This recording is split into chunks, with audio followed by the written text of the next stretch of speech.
All right, folks, welcome to our Thursday night series here on the IWM Broadcast Network. We've got the iNRS Racing Series at the 40 XLI Driver Academy 200 presented by MOSH Customs. I'm Rick Souza here in the booth with my co-broadcasters, Sal Nicosia, and I've got Noah Evans in here tonight, so it'll actually be a great event.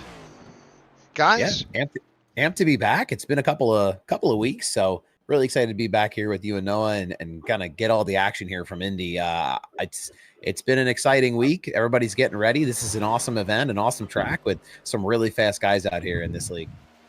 Yeah, one of the toughest tracks on the schedule as well. Indy is just one of those tracks you don't expect to be super hard, but a lot of these guys out here really put a lot of time and effort into practicing in Indy. We had a 45-minute practice session to get us kicked off here, and we are just getting underway with qualifying. So far, fastest, no stranger to victory lane so far this season, is Jordan Booth. Yeah, this is a tricky place to be fast, but Jordan Booth, he knows his way around a lot of these tracks. He's currently at a 51.2 in qualifying at the top of the leaderboard right now. It pretty much, there's just two drivers left to qualify. Everybody else has put up times. Right now, Booth is sitting at on the pole with DeRudris, Parasini, Wheeler, and Whitehead. That's your top five, but that's the unofficial. Once we get some information from race control, we'll pass it along. Qualifying is just wrapping up. Now, typically, there is a 5-minute delay between now and when we go live. So we'll cover a couple of things. Let's cover the standings, guys, right now in this league. Yeah, Jordan Wenzel, top of the board. I mean, absolutely, with 5 wins, cannot be denied that top spot. Austin Wheeler, though, chasing him, along with Lucas Gortman, too. So those three guys just kind of out and away with 5, 4, and 3 wins, respectively, to each of their names here as the playoffs are getting tighter and tighter. That cut line is going to be something to keep looking at. Jeffrey Ramsdale, +3 to the good, but Vince Burns only -3 to the good. So what do you guys think? That should be an interesting battle tonight. It should, and also there's some. If you're familiar with our broadcast and you've been here before, you're saying, hey, there may be some names that are missing from that board, and you would be correct. Corey Bunch this is his last race here for this season, and he is racing tonight, so we'll be wishing Corey Bunch well, and also Mike Whitley Jr. is retiring. So those two names who were in the top 16, or at least on the board, Corey had won a race, are noticeably absent, and we'll miss them. They were excellent racers here in this series, and we'll wish them well. Maybe we'll talk to Corey in the booth at some point.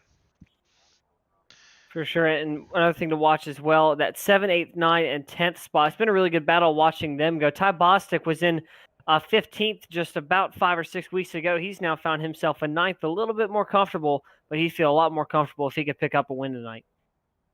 All right, after our standings, let's also talk about today's race. So what we've got today is obviously Indianapolis Motor Speedway. It's 2.51 miles around, 4 relatively identical turns here. It is pretty cool here, guys. The track temp is 82, so it looks like a bit of overcast. Yeah, this is one of those races, either you're going to get yourself down pit road based on a yellow flag that may come out, or you're going to have to play that fuel mileage here. Only 75% fuel to start here for these guys. Stage break lap 26. So should be really interesting if things do stay green with their 6 sets of tires with 1 to start, how they decide to kind of strategically play this race, depending on how the flags fall and how well they can conserve their fuel through the runs. Yeah, a lot of these guys are going to try to make, from a strategy, hopefully not make it a strategy tonight here at Indy. And this is such a tough track to get on a pit road, especially blend line rules and everything. I mean, you're coming off the blend line on the back straightaway, so these guys are really going to have to keep control all the way around.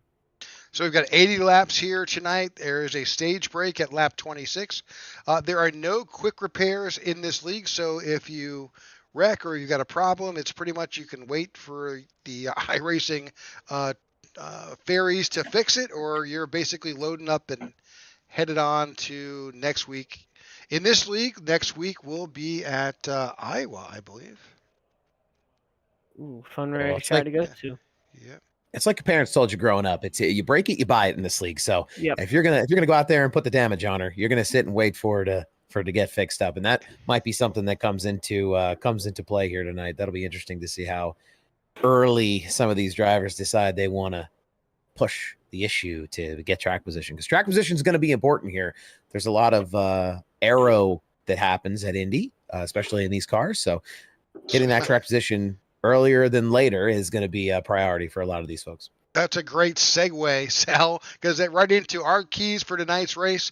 Number one is going to be track position, whether that is gained by qualifying or strategically achieved by managing the pit cycles and the cautions that come out. That's going to be pretty much how you can control your position on the track, as well as tire management, guys. We've seen that a big issue here. Yeah, it's always tough to manage tires, and it's something that drivers, it's really an art form at a lot of tracks, especially where, just trying to stop yourself from burning them up and trying to make that time happen, and then managing the run. It's such a difficult thing. It sounds easy, but we'll see how well these guys can get it done here as we get rolled off here in a few. So we also said strategic passing. So this track is so hard. Well, and frankly, you know what? It's this car. This car is, there's so much parity between the drivers. It makes it really challenging to pass. And this track is no different. It's tough to pass. So we'll see that tonight. We'll see how that all plays out. Yeah, we'll see how aero affects these guys. And like we saw at Dover in the Cup Series last week, dirty air is really going to play a lot of factor here tonight. So we may see some type of pack racing. Normally in Indy, we'll get single file pretty quickly, but tonight it's going to be a whole different ball game. With as cool as this track is, these guys are going to try to find every lane they can. All right, looks like that our warm-up has basically wrapped up. And that should be enough to bring us our grid. All right. Want to kick us off? Sure. So on the pole, Jordan Booth in that 40XLI machine will start at the front. John DeRugeris, P2 tonight here as he rounds out row one. Good qualifying run for John DeRugeris tonight. It's Matt Parasini in third, Austin Wheeler fourth, Lucas Whitehead fifth, Jacob Musau in sixth, Jordan Wenzel seventh, Austin Walden eighth, Joe Musau in ninth, and Tyler Lem rounds out your top 10. Garrett Walden is in 11th, and Corey Bunch is in 12th. We'll keep track of Corey Bunch tonight. Go ahead, Sal. It looks like we'll get 13th spot. Will be filled up there by Eddie Musau Jr. 14th is for Corey Ennis, John Ledger in 15th, Bradley Reese in 16th, Eric Jeffers 17th, Ty Bostic 18th, Jeff Ramsdell in 19th, and Richard Mills in 20th. Tyler Sexton in 21st, Ron Fitting 22nd, Scott Thomas 23rd, Tony Japs 24th, 25th is Shane Schroeder, 26th Vince Burns, 27th Zach Carter, and 28th rounding out this field is Chris Stroop. All right, that's our field for tonight's event. We thank you for tuning in to the IWM broadcast here of the iNRS Racing Series here at the Indianapolis Motor Speedway for the 40 XLI Driver Academy 200 presented by MOSH Customs.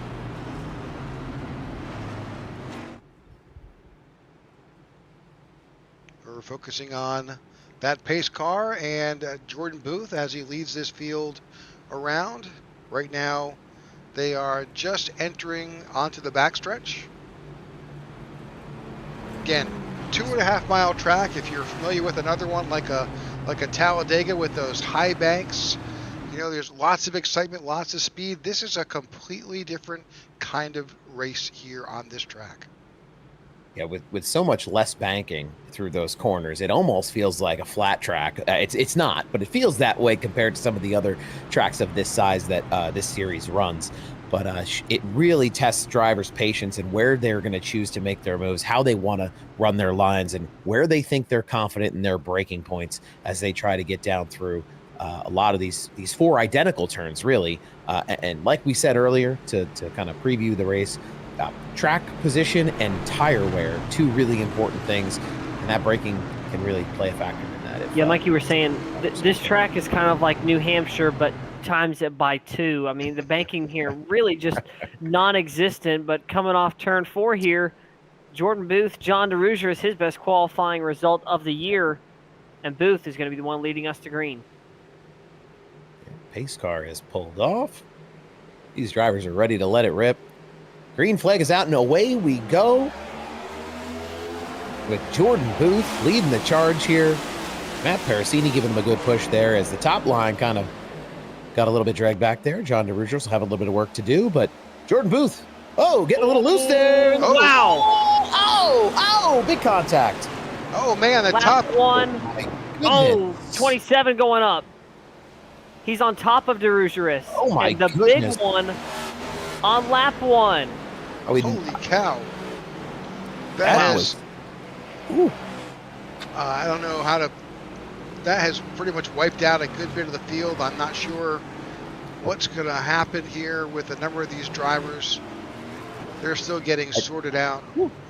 I mean, it's going to be a matter of who was able to escape with minimal damage out of that. That was a tough deal there, as it looked like the 41 of Jordan Booth just got loose all on his own, exiting turn 2, and unfortunately collected quite a few along with him there as he tried to get a hold of her. It looks like that'll make Parasini the leader. Let's see if we can go back and look at what kind of caused all this. Yeah, you can see they're barely missed there. DeRugeris almost gets through it. That's He gets Wheeler, tagged there by Musso, I think. Yep. Walton. Yeah, watch the 27 car carefully. He gets up into Booth. Right there. Right there. That's where we go airborne, yeah. And then he gets squeezed And by he that gets onto DeRugeris. Yeah. Wow. That's unreal. That might be the largest wreck I've seen on lap 1 in my entire time on iRacing. That is a huge wreck to start us off. Well, it's certainly going to shake things up here in the running order, huh? Yeah, for sure. To say the least. Goodness gracious. So we're under caution here just from a first lap disaster for a number of these drivers here. We'll see how this all comes out. A lot of guys are going to need to make repair. You can already tell that 59 is leaning a bit. He's got some suspension issues there. Looking already, Lucas Whitehead coming it down pit road. You've also got Austin Wheeler in the 48. Corey Bunch is also on pit road. Well, this is the time to do it. If we're going to have yellow flags, if we're going to have these issues in this race, get it out of the way early. Right, get it out of your system. Yeah, get it out of the system. It gives plenty of time for drivers to come down pit road. Unfortunate, sure, but it will give drivers a chance to maybe be a lucky dog if they do go a lap down. I mean, honestly, this track, tough to go a lap down here because it's so big. You might be running around with a small pack further away from the leaders, but really tough to go a lap down here. So that might play into some late race strategy as we go along here. But hopefully we don't see too many more yellows out here tonight. Yeah, I'm certainly hoping that isn't subtle foreshadowing to the rest of this race, that we don't have another caution-filled Indy race, but hoping that this is out of our system already. And this is one of those tracks, like you were saying, it's tough to go a lap down at. We'll see who will go a lap down. Obviously, some people are going to have really extensive repairs tonight, but unfortunately, that's just how it rolls sometimes. Lap 1 is really just everybody's close together, especially restarts. Everybody kind of just close together and, not really watching where you're going sometimes. And that definitely costed a couple of these guys. So really unfortunate that Booth and a lot of these good cars taken out early. For all the nightmare that it was, Matthew Parasini is going to be at the lead of this race with Joseph Musso behind him there. Well, pretty much you've got a good number of the leaders on pit road.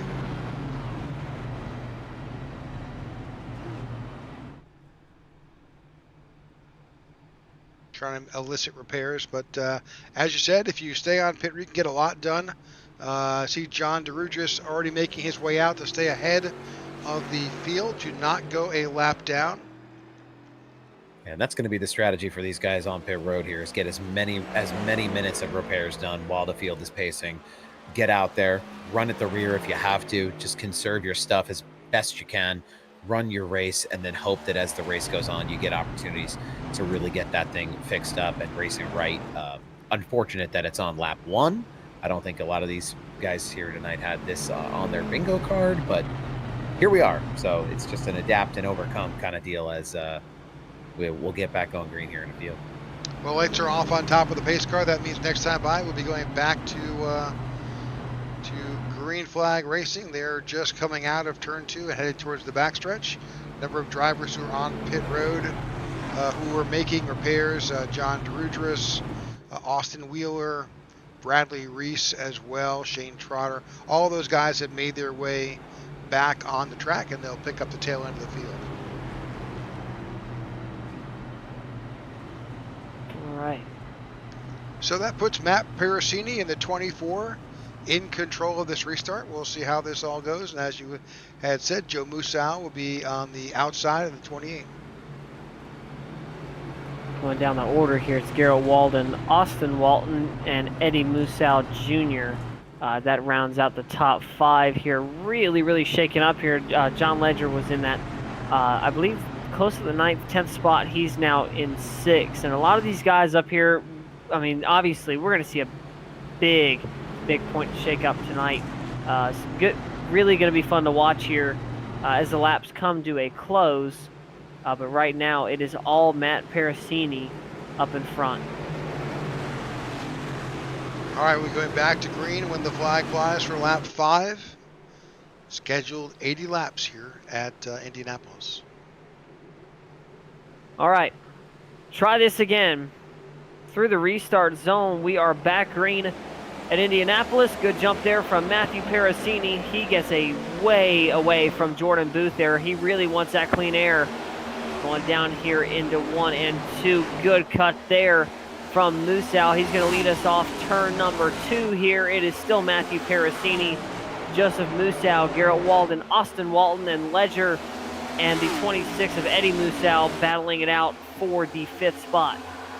And these guys 1, 2, and 3 here are getting in line with one another, but the rest of the pack seems to be looking for position here as they're poking out almost. They're 2, almost 3 wide here going through turns 3 and 4, trying to figure out who needs to be where here on lap 5 at Indy. Yeah, a lot of slicing and dicing towards the back of the pack, as you can see. They're definitely 2 wide at the tail end here.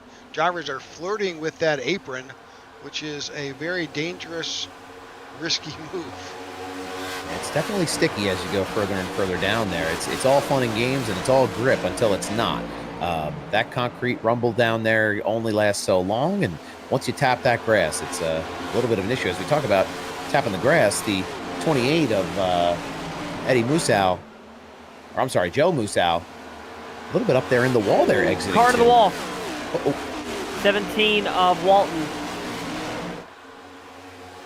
3 wide down the back straightaway here, and big contact for Austin Walton. We'll see if he got the toe knocked out of that thing.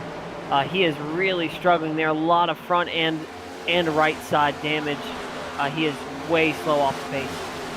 Not quite enough to bring out a yellow, but he does look like he's slotted his way back in here. Definitely slower, like you said, than what it looked like he had been running the previous number of laps. What's gap Pericini's got now? Yeah, Pericini is way out into clean air in that 24 car. I mean, just if there's 15 car lengths between him and Joe Musow, that's being generous. But again, you want to manage this race. You want to race your own race. Be manageable in the run and see where you're going to end up here as we click the laps away. We're 7 in. It's still early. Saw Garrett Walden on that last run tap the wall. We're going to see lots of that tonight. Matt Pericini just put up the fastest lap of the race with a 51.81. He is right now the king of clean air. He's got a over 1 second gap between himself and Joe Musow in second. Keep an eye on that lead there. We got a battle going on in the back for the 5th spot. between Eddie Musau and Ty Bostic. Bostic trying to get it done around the outside, can't quite do it. We'll keep an eye out on that battle for the 5th spot going on. Still side by side through the mini straightaway there in between 1 and 2. Good run there for both of those drivers, Musau Jr. and Bostic. Both of those guys needing some good amount of points. But good run for Walden as well. Musau still trying to chase down Pericini. He's closed the gap just a little bit now that he's got some clean air. We'll see if Musau can run him down. Noah, you talked a little bit about Austin Walton hitting that wall a little bit earlier. He has plummeted backwards. I'm watching him now here as he's... Oh, no, there's a car down onto the apron there. The 5 car gets together with the 48. They're going to do a little bit of checking up. Not quite enough maybe to bring out a caution, but the 5 car of Zach Carter going to have to get back into line here and keep things rolling. You may have had a little Yeah, help here. We're watching the 5 car here. Oh, yeah, a little bump by the 48 of Wheeler. Just looked like he wanted to get to the bottom there a little quicker than he should have. I'm sure that'll be a matter of tell you, I'll give him that over in the chat. Yeah. I'll give him. You can see on the board a couple Jacob Musso and Jordan Booth all still in the pits. They've got meatball flags out right there, as you can see on the board. They're still in repair. Corey Ennis has a black flag remaining. Not sure what that's for. We'll try and get that information. Yeah, I can't really blame Zach Carter for that. I mean, like we were talking about keys of the race, track position is everything, and you really want to kind of hold on to it early on so you can be good going into the pits, good coming out, and that is exactly what Pericini wants to do right now. As we are just past lap 10 of 80, 70 laps to go here at Indy. Looking back there at that battle. It's the battle between Jordan Wenzel and Richard Mills, side by side. Battle for ninth. Battle for 8th. Yep, absolutely. There's quite a battle brewing behind them too for that. Yeah, 10th, 11th, 12th, and 13th position. I mean, you could throw a blanket over a couple of these cars in the middle back here, as they are, again, like we talked about all night, just fighting for that track position. Yeah, let's keep an eye on that 77 of Corey Bunch there. He is really going hard here. Side by side with the 79 of Scott Thomas and the 33 there of Lucas Whitehead. Whitehead managed to get around both of them there as they had been running all kind of around each other. The 87 going to stick his nose in there. That's Chris Stroop. Thought better of it and backed out there. He was a little loose coming in there. Tight. Yeah. If he had stuck his nose in there already being a little out of shape, it would have made a good opportunity for another caution. Oh, right there, 35 goes around. That's Tyler Sexton. Big hit on the inside wall. Big hit. Caution does not come out. He keeps it pointed in the right direction. No caution here. You can go look at what happened. Well, through the magic of replay, we may just have that for you to look at. All right, let's take a look here. Going down the back straightaway here, you can see he's all the way up, practically all the way up against the wall here at this point. Man. Looks like maybe coming down. Well, really hard to tell there. One of those things, it just looks like one coming down, one coming up there. Yeah, that's what I was saying. Really looks like it's just a convergence of lines there. Yeah, see that 35, he is up tight against the wall, but regardless, he's got no room in that 97. Yeah. Puts a little bit of a tap on that left rear, and that's all it takes. That's Jeff Ramsdell, and round goes to 35. Unfortunate there for Sexton. It was able to lock it up, but that front end took a pretty gnarly wallop on the inside wall there. I'm honestly surprised he's still able to run with the speed that he's got. But hopefully nothing is as badly damaged as it looked to me. But there's other battles still happening out here that hopefully don't result in the same kind of spinning through the inside as I'm keeping an eye on the 33, the 55, and the 77 there. Corey Bunch lying in wait to see if he can make up some positions here. Oh yeah, they're chatting. They're chatting in the driver's chat right now. Tyler Sexton. He's asking the question, where else was there to go? He was right. But into the wall, he makes a good point. Yeah, he's pretty much up there. I mean, I don't know other than the fence, there really isn't much else he can go. Yep. One of those things, though. This is a track where those types of tight clearances matter the most. And yep. Guys won't give each other an inch, or it's rough. Just an incident. Just a racing deal. Expect this. We'll hear lots about that tonight, I'm sure. Corey Bunch now, Jordan Wenzel finds himself solidly in 8th as he tries to track down the 7th place driver, John Ledger, who is right there running with Eddie Musso Jr. and Eric Jeffers in that little pack there. I think that's what you've got to do. Find some guys you can run with, take advantage of the bit of draft you can work here, and use that to catch the leaders. Good battle going on for 5th here. We have a 3-way battle there between Ledger, Jeffers, and Musso. And speaking of John Ledger, it really has been an up and down year for that Ledger team for IWM, and we've seen really good runs for Ledger, and unfortunately he just gets caught up in some stuff. Really just no doing of his own, just an innocent bystander, but really good run for him tonight in 7th. He'd love to come home with some playoff points as that cut line gets closer and closer to last chance. And further back in the field, we've got Lucas Whitehead, who's finally taken a commanding position of the 10th position, and Corey Bunch in 11. That's a name we've heard a lot this year here in this series, but able to get around Vince Burns there. They had been side by side for quite a few laps. You talk about drafting, using some of the slower cars to make things work, as 33 and the 77 look to make a 2-for-1 move here on the 88 of Richard Mills and continue on with their race there. That's a great move by these two drivers. Again, maybe utilizing a little bit of air off of each other to work alongside and advance their position. Yeah, Ledger now has almost lined up Jeffers. He's gotten closer and closer, real tight there coming off the corner for Ledger. And he is really trying to keep that car in control. He is really tight off the corner, so keep an eye out on the 19 and Ledger. We do have a stage break coming up at lap 26 here. That'll be another opportunity for those drivers with some damage to get some repairs made. Just 10 laps away. You have to think a lot of these guys who got banged around earlier are going to breathe a sigh of relief, take their time, and hope that they get a great run here toward the end of this one. We have to run some calculations. We can try to figure out just what that fuel mileage is. I mean, I really think it's pretty close to that 26 or so. Let's do some quick cipher in here, see what we can figure out. A little bit of banging up against the wall there. Those clearances coming off those corners, you can push as hard as you want. Goodness me, that wall gets big in a real hurry. They're battling for every inch out there to try to get the run onto the backstretch here at Indianapolis.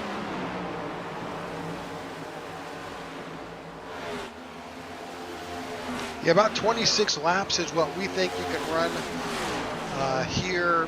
Now that is affected by whether you are running it in 5th gear all the way around or you're shifting, coming out of 1 into 2 and then again out of 3 into 4. We'll go on board with, let's go on board with Ty Bostic. Let's pick Ty. Let's see just what's happening inside that number 22. Let's take a look here.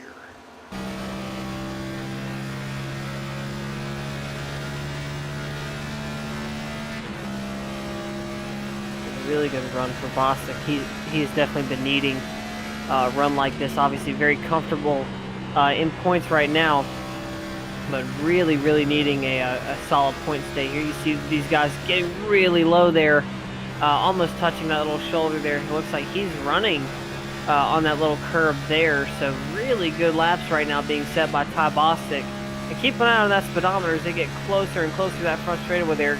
Really close to 200. See if he can hit it. 197 is what he reaches right before the end of the straightaway. So they are hauling down that front straightaway there. Yeah, as they're getting closer and closer there too, that draft picks up a little bit every single lap around. You see Ty Bostic using that to his advantage as he's made up a little bit of time here on Garrett Walden. my goodness, 200 miles an hour, that braking zone comes up on you in a hurry. Yeah, nearly 50 miles of change in speed between those apex of those corners and the end of these straightaways. Bostic just looking like he can get a little bit deeper into that corner Yeah, every time around here. He's got a little bit of a broader entry, a higher entry, but able to really sink that thing down there and make up a little bit of lap time.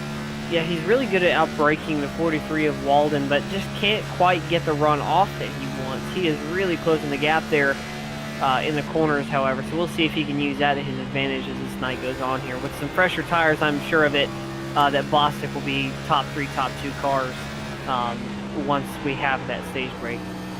Absolutely. With 6 more laps here before the competition caution, drivers are learning everything that they can as they go through this run to set themselves up for that success later on in the race.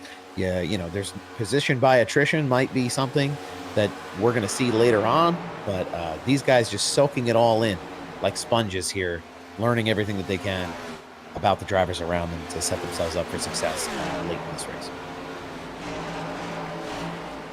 Yeah, that's crazy how he gets down there on that concrete curb. I'll tell you what.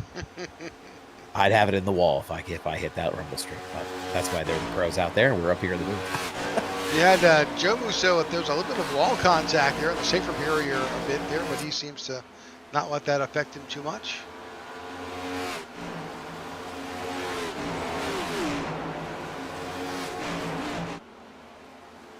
But that gap between Matt Parasini and the field is over 2 seconds at this point. Yeah, Parasini really good at managing his tires here. That gap really hasn't shrunk at all. He's just managed to pull away from Musso. So really good tire management on display right now by Parasini. Just as hard as it is to get away, it is to stay away. Understanding how to manage that gap back to second place. You could burn your stuff up in a real hurry here thinking you want to get out and away, knowing that you have that competition caution, knowing that you want to, you have that ability to go get new tires. But the discipline to stop yourself and understand that you need to have that self-control to run the rest of this race. Parasini is putting on a masterclass in that regard here so far through 22 laps tonight. Oh, he is definitely flirting with disaster as he runs right down on that concrete rumble. Sure is.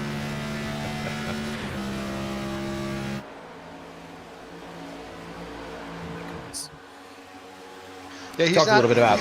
He's not up there trying to save anything. He's still running flat out.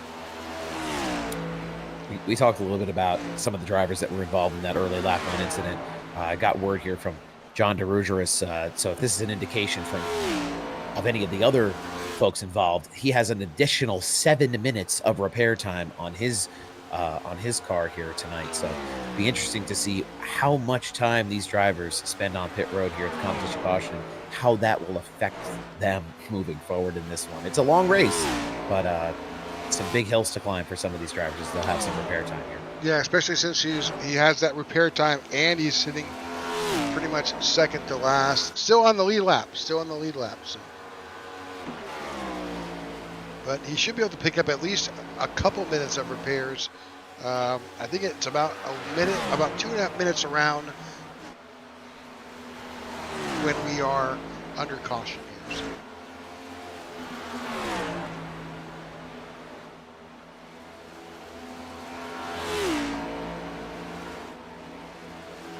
An eye out here on this battle going on for that, still going on there for that 5th spot. Jeffers finally got by Musso, and Wenzel has now joined the party. He'll be still eyeing for that top 5 spot here, but what a good run it's been for Jeffers in that Will Power Pennzoil paint scheme. Brushes the wall there. These guys getting loose, coming off the corners there, and we've seen a lot of cars, especially guys like John Ledger, their car's starting to run real tight there. He's dropped back from 6th to 9th, so keep an eye out on John Ledger. He's lost a lot of time to Bunch and Wenzel. Good pass going on here. We've seen this battle going on for a long time. It's for the 6th spot. It's Wenzel and Musso Jr. Really good battle going on there. The 81 trying to get by. He will get by. Looked like just for a moment there, he wouldn't clear him until he did there. Wenzel, obviously the faster car. Corey Bunch now coming up to make the pass in that 77 car on the outside there with only a handful, well, only one lap to go really here until the competition caution. They're looking to get as many spots as they can as that battle goes on. A little bit of wash. This is the wall, Corey Bunch, and he'll complete the pass. He'll be cleared this time by. So those top, if you're in the top 10, you get points here as this stage break. Stage 1 is here. That stage ends at the end of the 26th lap, so that caution will fly when the lap 26 completes.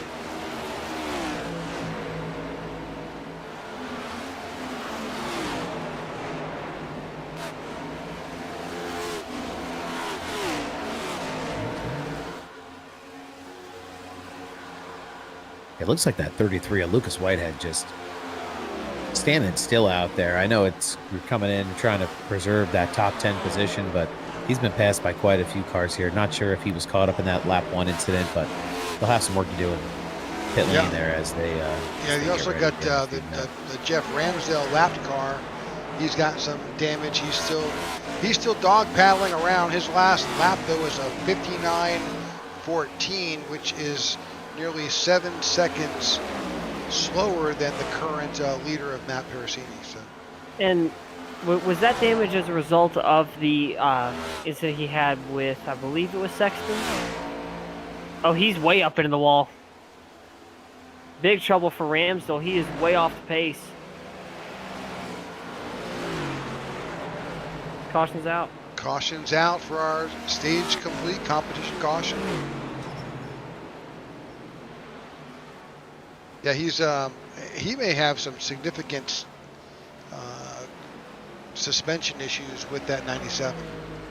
Yeah, he was way slow off the pace coming to that checkered flag there. He was way up into the wall in turn 4, or in turn 3, excuse me. Yeah, based on, I think Austin Wheeler went for a little jaunt at some point here.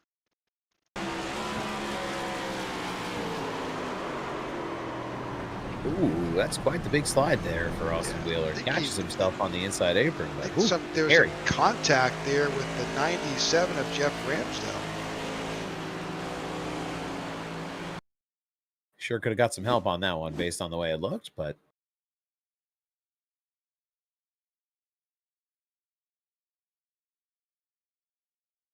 Whew. Yeah, he is coming up fast there. Yeah. Golly.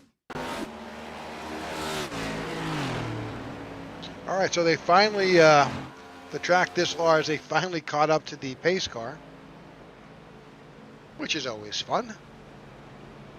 It's a race just to get back to the pace car a lot of It the is, time. absolutely. Making sure you're all lined up tight to make sure you're not losing a lot of time entering and exiting pit road. For some drivers, it'll mean a lot. For others, it'll just be a matter of shaving time off that big number that they need to cut down here as they get things repaired down pit road. Well, Matt Pericini will win that stage.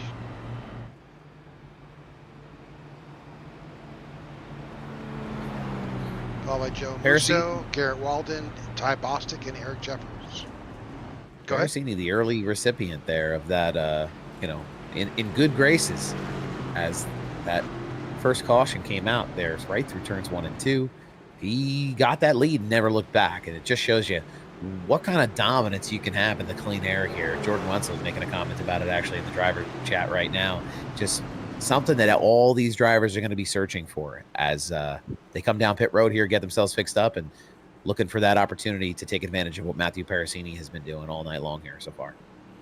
Well, pretty much the entire field of drivers coming down pit road, if they're able to come down at this point. A few drivers who are lapped down are not able to do that.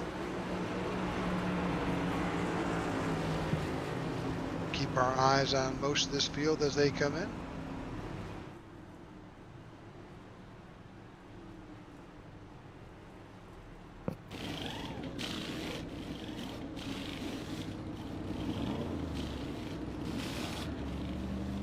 See who will come out first here. DeRuger is still pulling in here. Here comes Musso and Pericini. Big race here. Pericini gets out.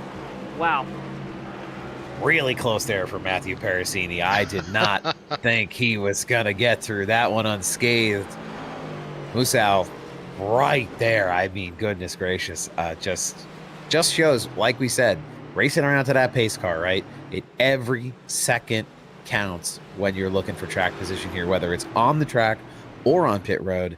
It all matters one way or another. So it'll be exciting in every facet of this one here. But Parasini just squeaks out.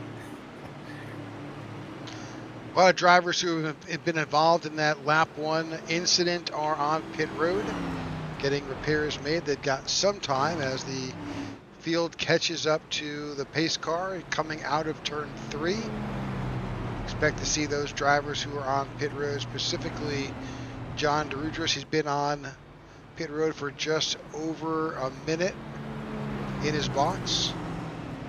Yeah, he's got a ways to go in that car, so I would imagine that he and other drivers who have sustained as extensive a level of damage here, you'll see them waiting on the pace car here as they spend as much time as they can out in their pit boxes.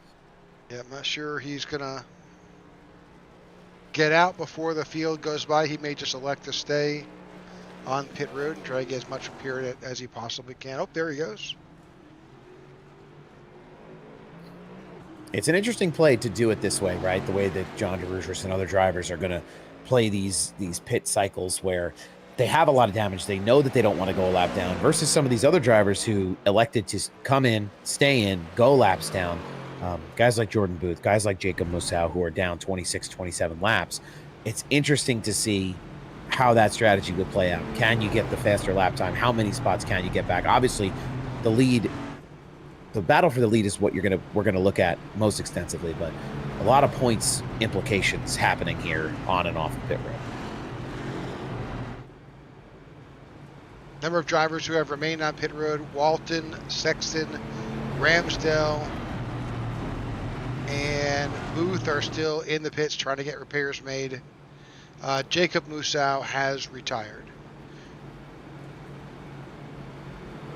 This is going to be a really chaotic restart here. I just had that feeling. Yeah, this is, once the stage is done, now it's the 50-lap shootout to the end of this race, and we expect that there'll be at least one more stop somewhere around lap 55.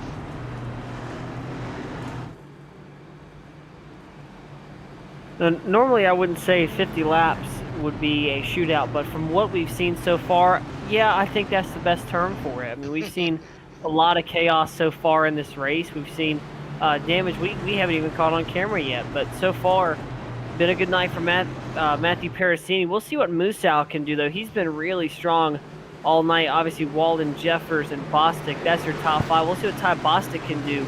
He's still looking for his first win this season, and we'll see coming back to green, who's it going to be? Yeah, don't. Yeah, also watch the 12 of Eric Jeffers. He's moved up 13 spots, and he's currently in 4th. Matthew Parasini, they're getting a big jump as we go back green here across the start-finish line. They'll go too wide, low there, a little bumping.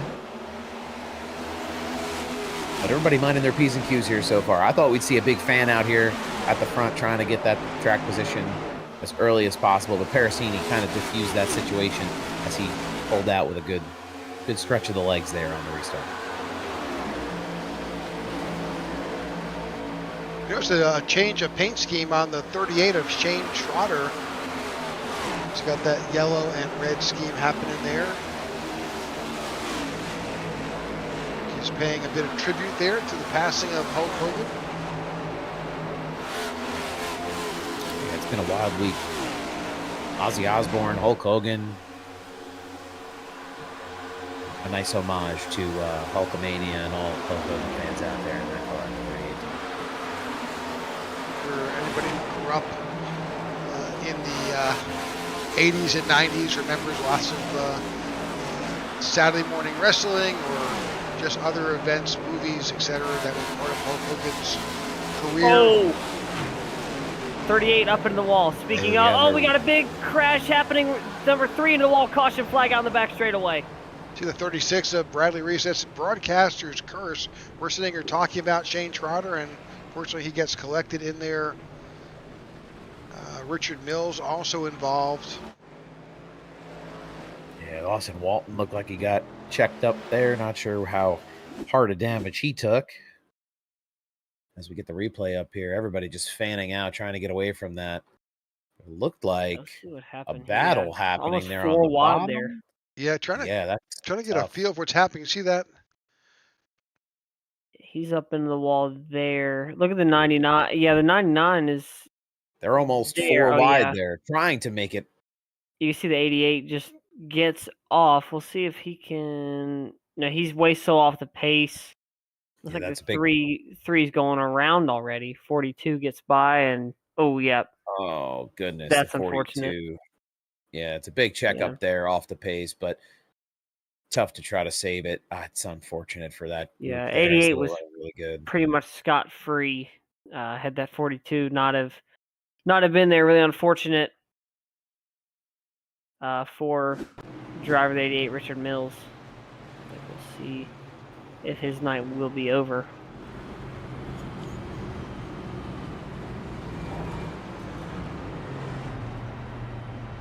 That 17 car looks awful beaten and battered here on my camera angle.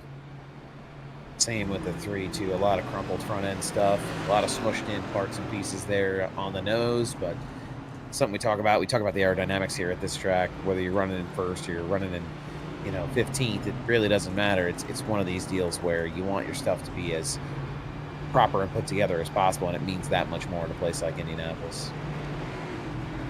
Yeah, there seems to be a collection of the walking wounded here at the tail end of this field. As a number of drivers make their way onto pit road, the 42 of Tony Japs, John DeRugis, who we know he's been trying to do some incremental repairs, Shane Trotter, Ron Fitting, Richard Mills, Bradley Reese, Austin Walton, all drivers who were involved in that last incident.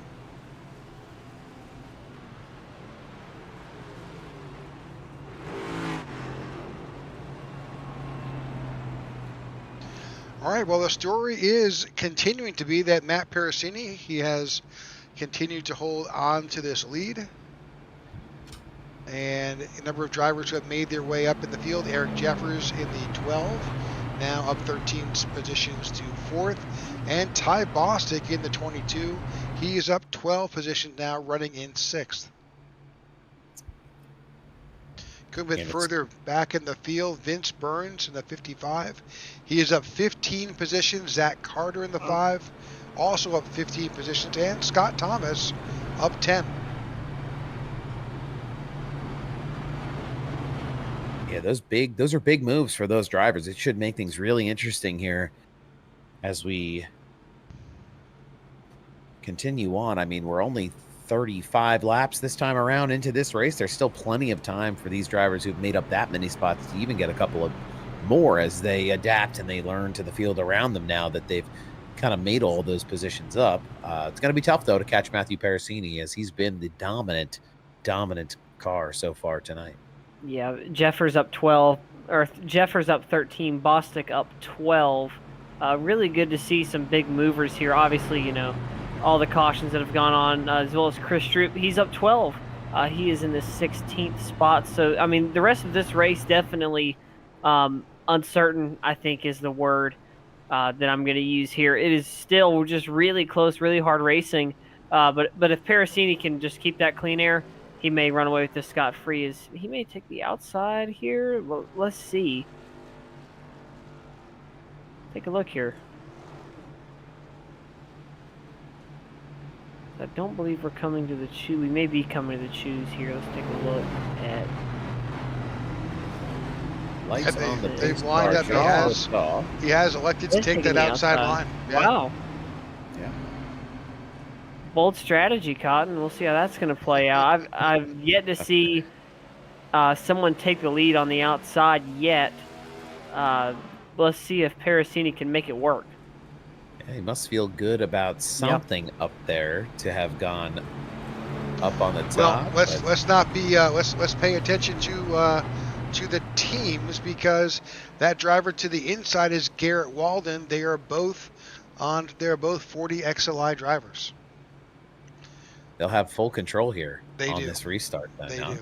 So Yeah. we can't. That's a important factor here when you do have multiple cars in one team. There are certain advantages, and this certainly is one. Oh, we got one. Ooh.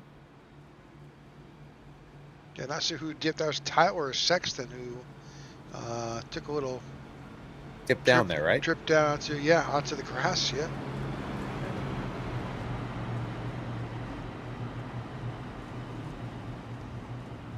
I thought I was seeing things for a minute. The car disappeared there after he dipped down low, but not looking like it's going to delay anything or affect the restart here. As no, he rejoined the field. So, all right, his teammates of Parasini and Walden will be in total control over this restart here. Lap 35, baby.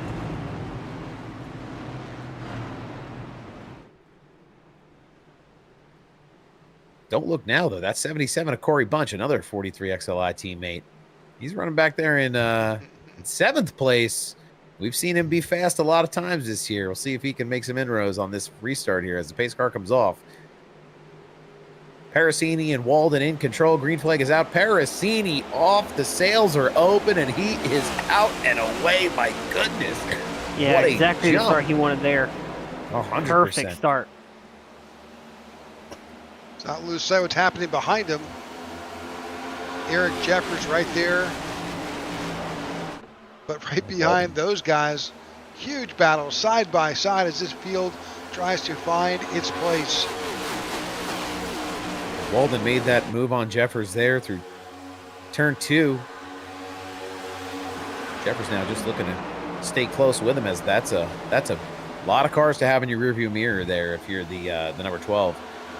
They're battling behind them. I'd love to be able to go on board with Parasini. Let's see just how, I mean, he just looks so smooth going into those corners there. Just really not a lot of bobble coming off of the number 24 machine. You can see, just look at the way he moves that wheel. Really smooth, not a lot of twitchy movements there. Just really smooth in and out of those corners.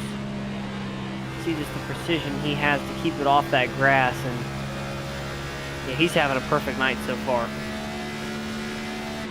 Just that muscle memory baked in. You see him able to kind of turn that wheel up to the right there, just a Scrooge to set up that turn as he dives in. He's hitting his marks absolutely perfectly. You see him running the bottom of the track there all the way along the concrete rumble. He's able to get down there as early as he needs to, gives it a little touch here, and they'll sail it on out onto the front stretch. Just absolutely perfect, like you said.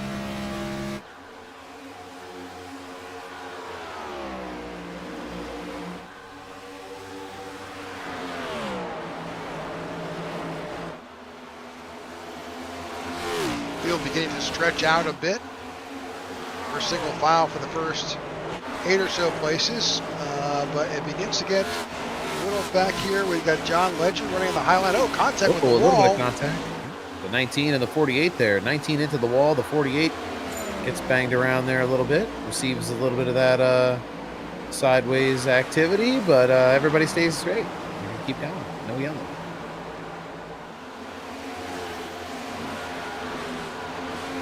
Saw John at that point take that corner a little bit different. He didn't sail as wide as he did when he did have that contact with the wall.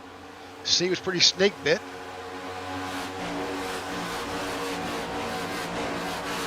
In their defense, it's super easy if you're driving and you're focusing on the rear bumper of the guy in front of you, and his line may be slightly different than yours, and you're not ready for it, you can find yourself in that safer barrier in a heartbeat.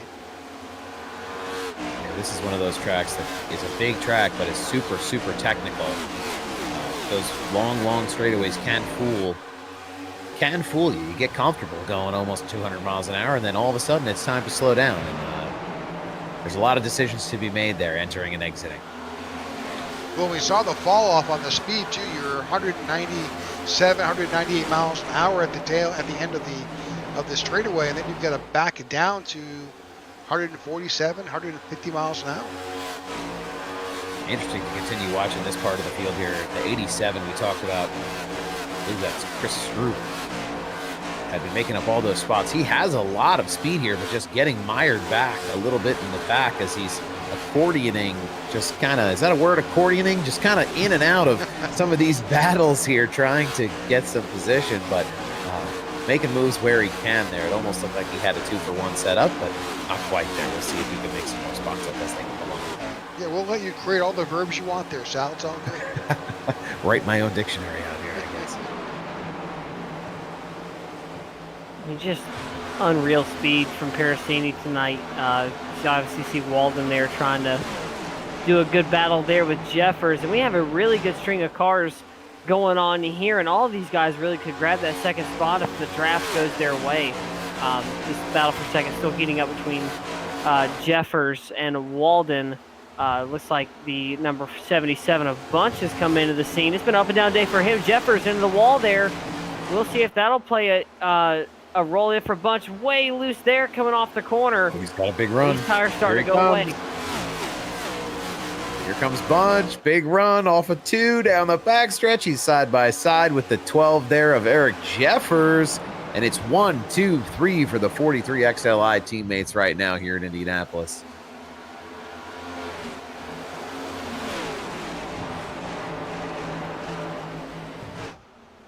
What a strong move there by the 77 to take advantage of that opportunity. He saw the 12 get into the wall, and absolutely, that's a tough thing to do, is to see a car get a little bit out of shape, but not just react to it in a way where you avoid a wreck, but take a position from them. That's a big heads-up play there by the 77. Well, and certainly you've got to take advantage of every opportunity, even the slightest bobble by your opponent, because you may not get a second chance. Absolutely. We talked about that earlier on, the keys to the racetrack position. One of those things that once you get it, you cannot let it go. And once you make it up, it's just the most invaluable piece here as you get that track position, manage your run, keep things rolling. As we see Jordan Wenzel look to make a move here on Eric Jeffers as well. Corey Bunch works his way around Garrett Walden and now takes over second. So Corey Bunch finds himself in second place, running let's give you gap information here. Just about a second and a third behind your leader, Matt Pericini. Bring in some additional data here. Wenzel able to make that pass on Jeffers as well. That'll put him up into the 4th position. Matt has led 42 of our 43 laps. There's some great battles going on all over the place here on this track tonight. You could look anywhere here and see cars side by side. And they're not easy passes. The battles are intense, and for the small number of incidents we've seen, these drivers have really pushed the limit every single turn here. See that battle happening right now.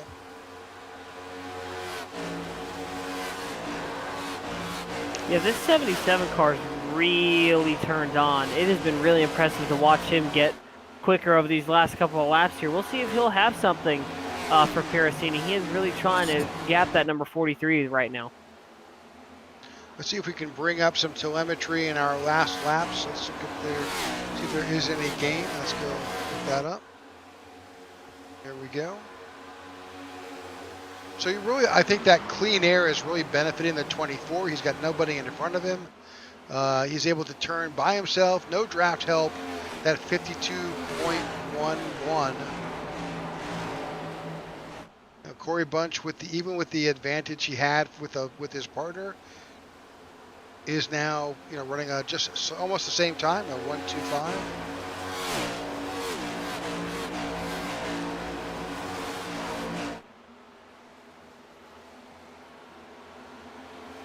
Based on these times here, cars to watch, Lucas Whitehead and Austin Wheeler running 52.0s.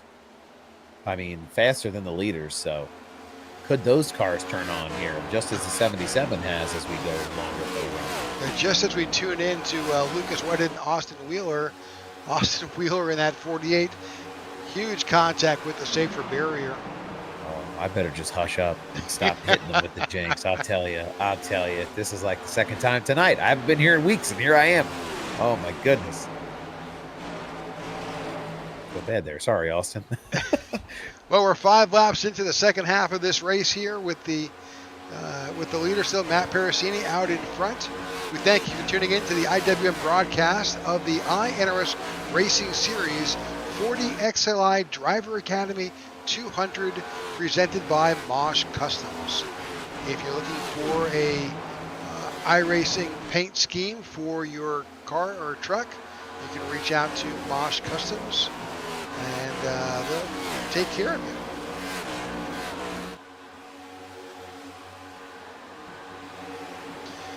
All right, so we pitted last on lap 28, guys. If you figure that 26 or so laps per, or 20, even say 28, let's say 26, that puts us right around lap 54. At some point, we should be seeing our next round of pit stops. Yeah, really going to be interesting to see who's going to take and who's going to try to stay out for that track position. Really doubt that Parasini is going to want to, short pit or long pit, but nonetheless, really good watching these guys battle here. Really unfortunate for Jeffers. Had a good second place run going, tapped the wall coming off of 2. See another car almost tapping the wall there. That's where it's going to get you at Indy, if anywhere. It's these corners. You basically have almost 4 straightaways here at Indy to deal with, and each one of them is just really, really tough to navigate and to get around. And you see a lot of guys just, it catches them off guard. They don't really think about coming off of that corner there, especially right off of 2. But down the front straightaway now, we talked about it. Corey Bunch closing that gap to Matthew Parasini. We'll see if he can catch him. It's going to be tight. There's a few battles here happening and unfolding.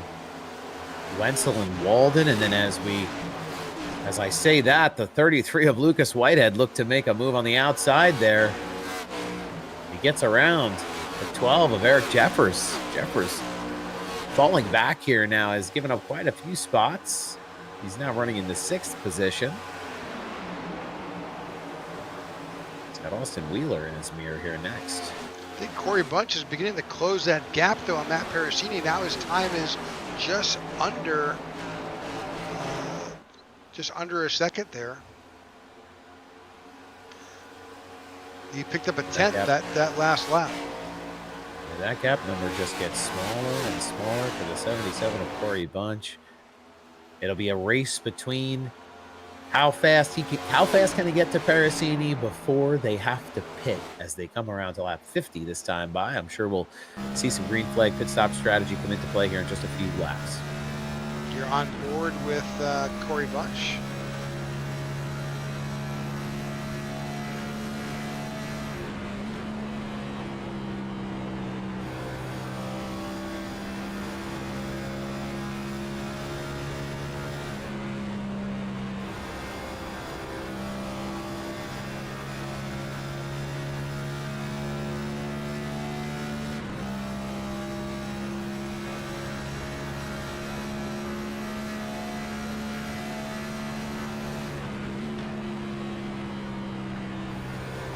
He is trying. He is definitely pushing that car. He picked up nearly another full 10th on that last lap, so looking for everything he can possibly get.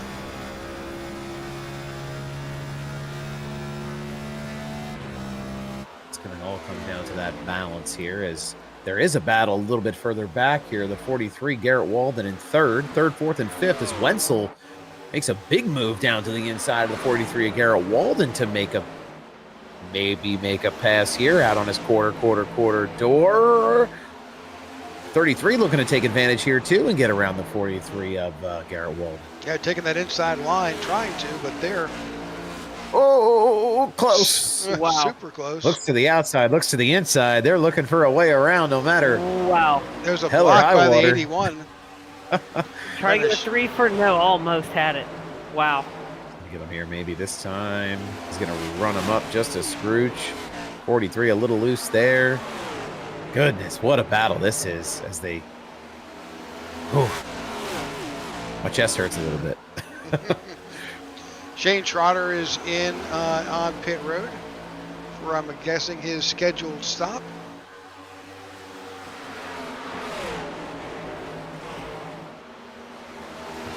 43 still trying to get it done. Lucas Whitehead. They're still door to door here, just absolutely battling. That 43 does not want to give him an inch. Garrett Walden holding on to every spot he can. That's given the 12 of Eric Jeffers a chance to catch up, as well as the 48 of Austin Wheeler a little bit further back. Yeah, I think he didn't quite give him a push, but he gave him a little bit of an arrow push there to help put that 43 back in front of the 33. Yeah, it just comes down to one of those deals where how long do you decide to battle before the rest of the pack catches up if you can't complete the pass? So smart play there by Whitehead as he's still looking to make the pass, tries to give him the shimmy shake on the outside, cuts back down on the front, on the backstretch here to the inside of Garrett Walden, and gonna go door to door again.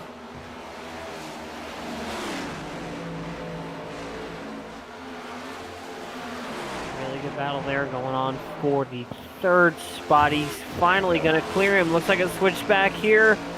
Oh, that makes sense. He's going in the pits. 48 going to come, or the 43 going to come down into the pit there. Hard battling to be able to get down and make it into that onto that pit road. Yeah. Smoke out of the tires from him too. Trying to slow it down. That was like a last-minute decision. Very well could have been. Back up front, it's pretty quiet here with Matt Parasini and Corey Bunch. They've got such a gap on the field. Nearly 5 seconds. They have their feet kicked up, the fireplace on, a good book in their hand. They are absolutely relaxed up here at the front of the field. Corey Bunch, though, still making up time as he continues his run here. But pit cycle eventually going to come into play here for these two guys. So I'm super impressed by how Ty Bostic now on pit road.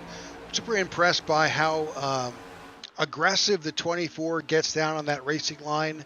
He is right there on the white line, right there on the rumble strip. He's taking every opportunity he can to take that aggressive line. Insert contact with the wall with Corey Bunch. Looks like he's getting there now. Just a clip over a half a second behind here as he's making up time in a hurry. Yeah, really bad entry there from. Yeah, it was a bad entry there from Parasini. He was a little bit lower than he would have liked. We'll see if he's coming into the pits now. Nope, staying out. Unfortunately, that cost him almost a tenth. And allowed Corey Bunch to really chip away. You can see he's trying to break the draft now. He is, I wouldn't say in panic mode, but he's definitely starting to look in his rearview mirror a little bit, trying to see where that number 77 is.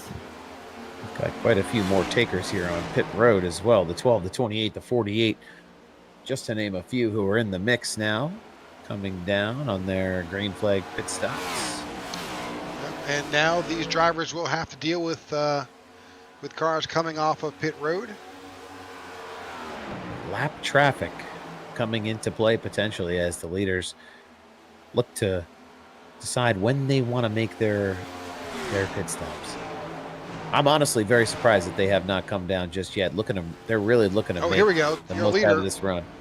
Your leader on pit road, Matt Parasini, makes his way onto pit road. See, the jinx can work the other way too. See how that works, guys?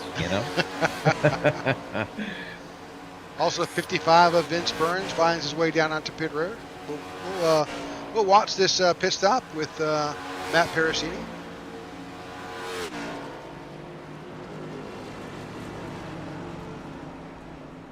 And he's going to want to get in and out of here as quickly as possible, get foreign fuel, and kind of move on just as quickly as he can to get back out there.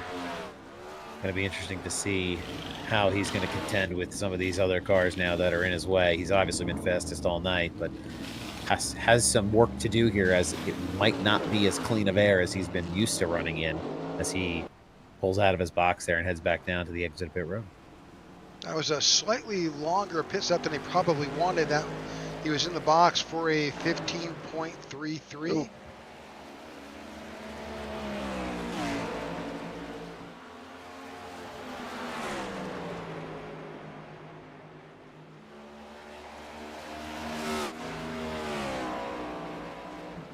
Well, this sure is going to jumble things up here, isn't it? Yeah, for sure. Unless we get a caution, this may be Bunch's race to lose, or Parasini. Well, Bunch, Wenzel, Lem, those drivers, top 5 drivers, Stroop, have not pitted as of yet, and Fitting and DeRudris, who are right there up top, they pitted the last lap 33, so realistically they could stretch that out to lap 60, which is about 4 or 5 laps. They've been taking it easy, knowing that they do not have the same opportunity to run those lap times with the damage they have, so they'll be looking to stretch the run out here as far as they can before they come back down here and decide to take some more time to get things right for a late race push, potentially. 23 to go. Flipping the battle here between Wenzel and the 28 car. They go side by side. Yeah, Wenzel was right there with the contact with the wall. That 28 car is Joe Musso. He's actually the last car on the lead lap. Let me take that back. That is not the case. He is currently running in 13th. Yeah, Bunch coming in now. Yep. Definitely much needed. You can see those last couple corners there, how much that number 77 Chevrolet was pushing in the corner. So he's definitely going to take some much needed tires here. Also on pit road is Jordan Wenzel in the 81.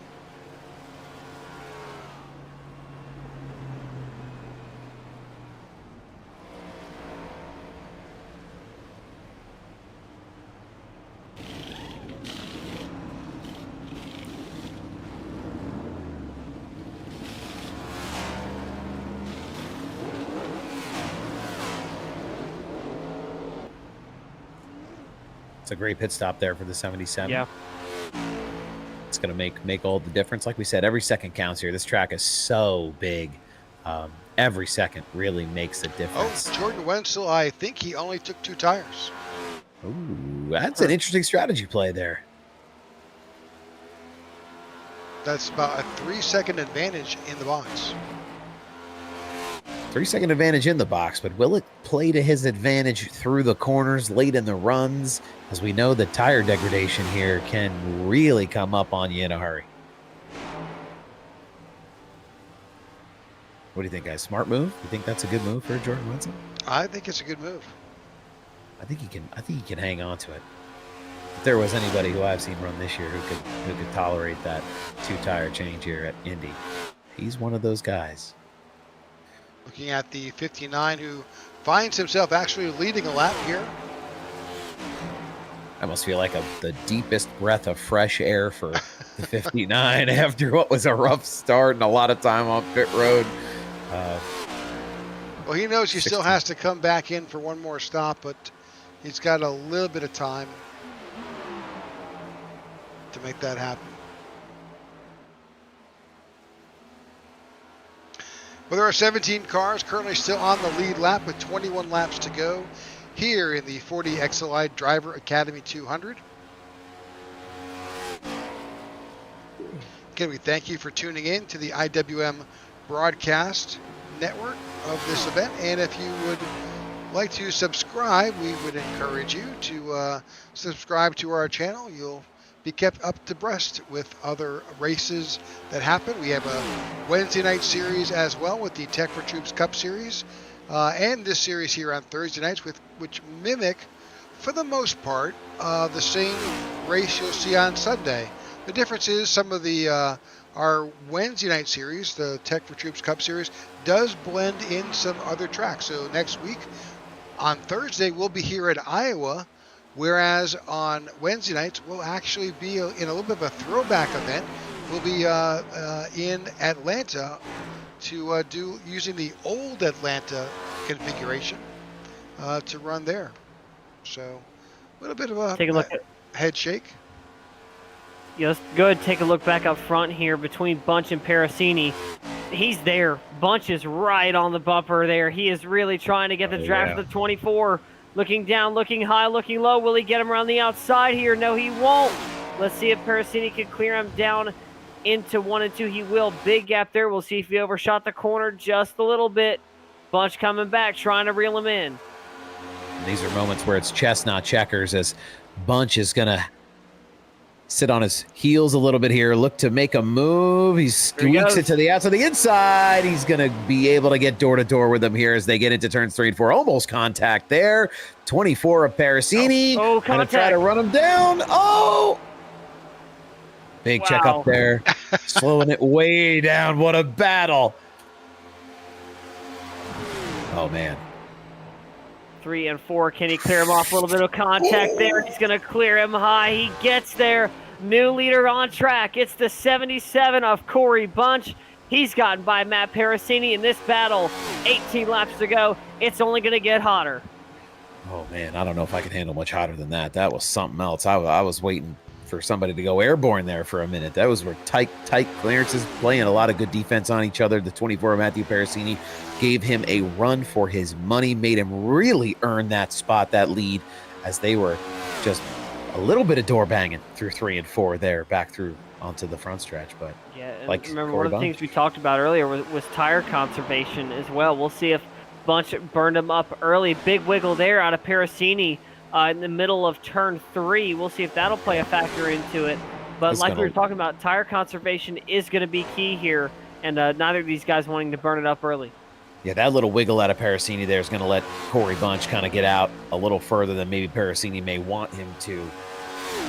Hey, Corey Bunch is doing everything he can to avoid allowing Parasini to get a run on him. You saw him dive down on that front stretch to avoid setting him up to allow him to pass. So good strategy there by Corey Bunch with just 17 laps to go. Yeah, the battle for this lead really just solely between these two guys. Ty Bostic in third there, 6 seconds behind the leader, along with quite a number of the rest of the field there, 3rd through 5th, kind of in their own, running their own race here, as Bunch and Parasini put on a show there. My goodness, Bunch getting out a little further this time, 0.7 of a second ahead of our longtime leader here tonight, Matthew Parasini. But that they're coming up potentially on some lap down traffic soon. Could play a factor.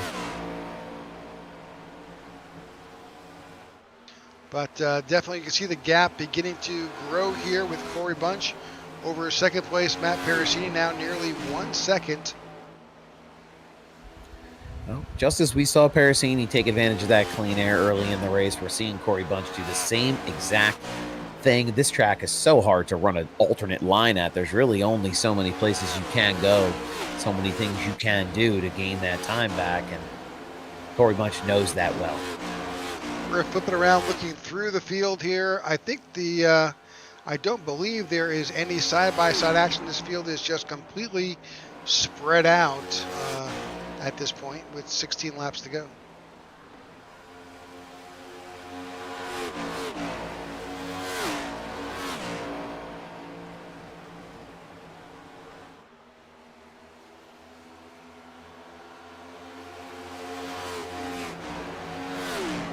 Corey Bunch is coming up to a couple of drivers there.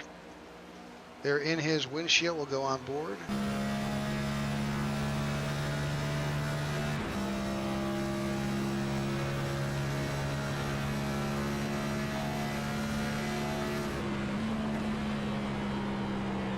You can see the closing rate right now with the 77 and these lap traffic.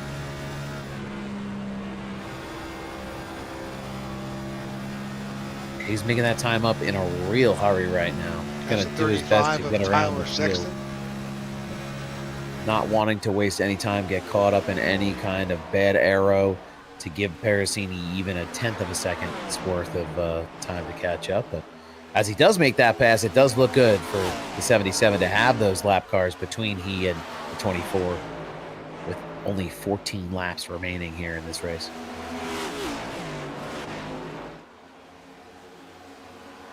Yeah, no real impact to the delta between himself and second place Matt Parasini. If anything, it's actually grown as the 24 struggled to get around the 35.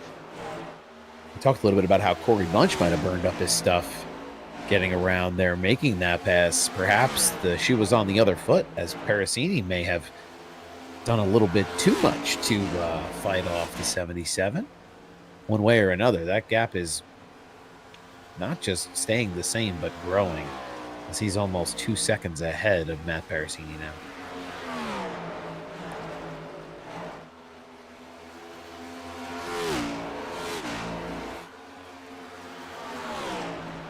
And for Matthew Parasini, this race, 13 laps to go, almost turned on its head. Just really unfortunate pit cycle there. Got him a couple spots, but Corey Bunch really just had it out for the rest of this field, as he's seeing right now. And he really, really wants to win one of the crown jewels of NASCAR in the 40XLI Brickyard 200. We talked about him a little bit when the teammates lined up side by side there earlier before green flag pit stops. He was in 7th when we mentioned him then. Yep. That car seems to have come to life late. Yeah, he's up 11 spots as he continues to lead here at Indianapolis. The Wenzel gamble, too. The 2-tire gamble seems to have worked out for him. He made up some track position there. He's running in a very solid 5th position, that 81, as he's looking to watch these laps just melt away and come home with that top 5 here tonight. Yeah, we can't fail to mention Ty Bostic either. Been a pretty quiet night for him. We haven't talked about him a lot, but really good points night for him. If he can hold on to that 3rd spot, 6 seconds back from 2nd, but nonetheless, really good night for Ty Bostic. And he's battling for position with a 33 of Lucas Whitehead, who's on his bumper, and Jordan Wenzel. So all 3 of those are battling for position. That's kind of a race within the race. Ooh, caution's caution out here. John Ledger. Uh-oh. Oh, boy. Corey Bunch not going to be happy. Not what he wants to see. Another restart here late as the 19 just is off track there. Unfortunate for the leader. Let's back that up just a little bit.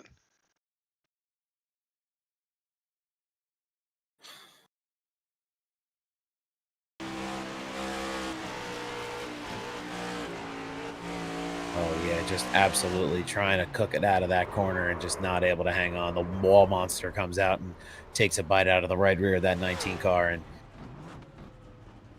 he rests it up, stopped against the wall, and backs it down there, but that'll absolutely bring out a caution.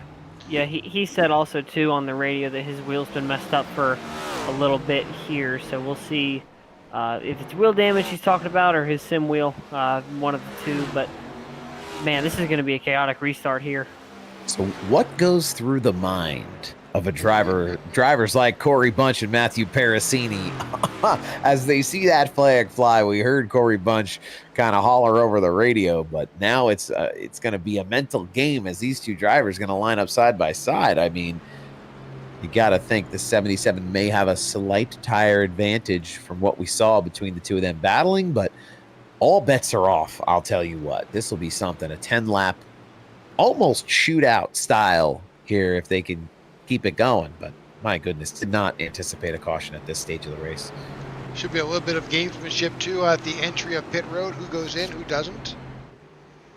Let's see how it all unfolds.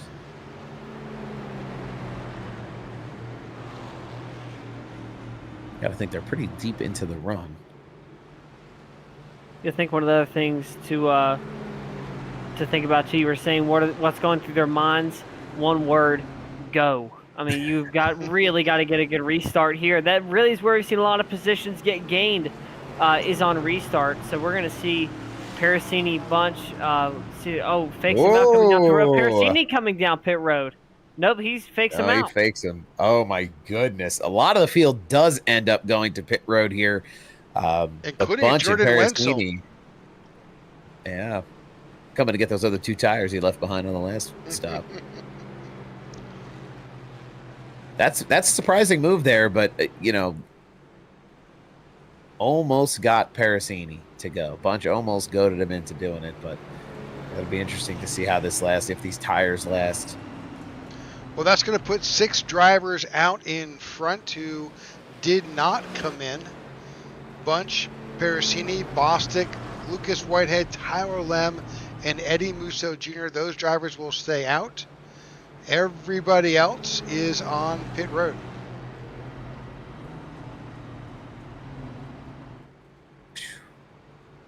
It's going to get hot in here in about 5 laps, gentlemen.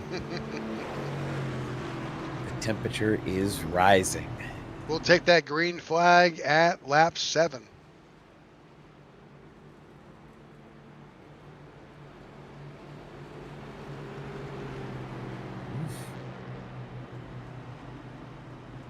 This has been a great race all night long, though. We've had action at the front.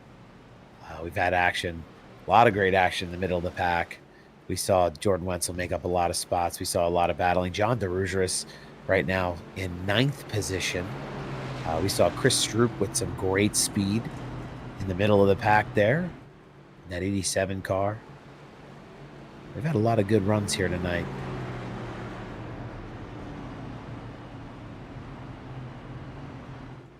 Plenty of racing action here around Indianapolis Motor Speedway. My goodness, if this is half as good as we get on Sunday in the real event, I'll tell you what, we're in for a treat. We appreciate those of you who have joined us late to watch the conclusion here of the 40 XLI Driver Academy 200 presented by MOSH Customs.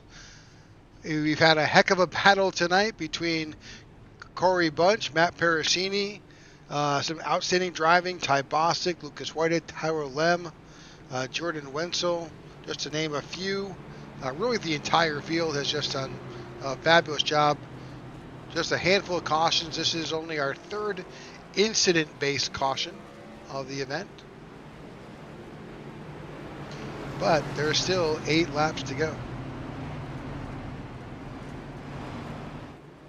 And this is, as a driver myself, probably the most stressful moment you can have. Late race restart, you've been going toe-to-toe with this guy, a chaotic field behind you, and pace car lights are off. I mean, it is just all culminating here with 7 laps to go when we come back to green. And these guys are really going to be sweating coming off of turn 4, looking at that restart zone. Yeah, the heart rate must be high inside of the car, of the 77 car. I mean, goodness gracious. He had himself just about a 2-second lead over the 24 Matthew Parasini, who had led the field for how many laps? Good goodness, I have no recollection. It felt like he's been at the front since the very beginning, but it'll be a battle. They'll go door to door here on the restart. Oh man, we're in for a treat if you're tuned in.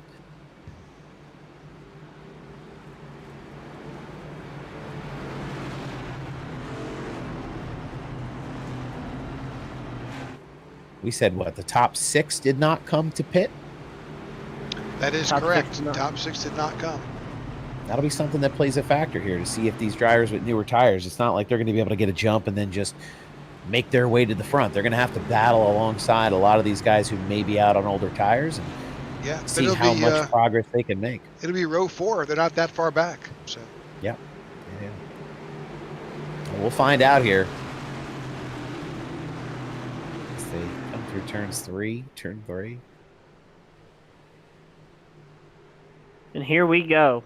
Oh, yeah. On the front straightaway, 7 laps to go, 7-lap shootout. Back green, who gets the jump? It is Bunch. Down the front straightaway they come. Good clear there by Corey Bunch. He's going to have all the room in the world to get by Matt Parasini, and he will. Bunch is clear. Oh, contact! 22. Oh, Parasini! 20. Oh, no! Oh, the big crash in the back. Bostic. Bostic is good. No. It was Eddie Musso Jr., I think, as well. Caution is out. Wow. Oh, my goodness. What a Delve shame. into what happened to Matt Parasini there. He's going just forward. Gets low. Wow. Oh, man. Yeah, just a really bad spot there. Really unfortunate. Let's see there. I mean, he's really in a rock and a hard place once the 33 gets there. He came down. I mean, I don't think the 22 had any place to go. In fact, he's actually below the line. Yeah. He's as low as he can go there. Yeah, just one of those deals. I mean, like you said, runs out of real estate on the bottom there. It's either that or he's driving off into the grass. And unfortunately, the 24 of Matthew Parasini, who had led laps here, run fantastic all night long. Kind of a little bit of a tap, a little bit of a bump, and all that little bit just makes all the difference here as we see him get up over the wall. with the 12 of Jeffers as well. So you go back and look at what happened there. See, I mean, yeah, he's run out of real estate as well. Yeah, same thing. They've got no room with a 24 spinning in front. He moves down. Unfortunately, there's someone already occupying that space, so there's contact. Yeah. Just trying to keep it off each other. Oh, man. That's the 26.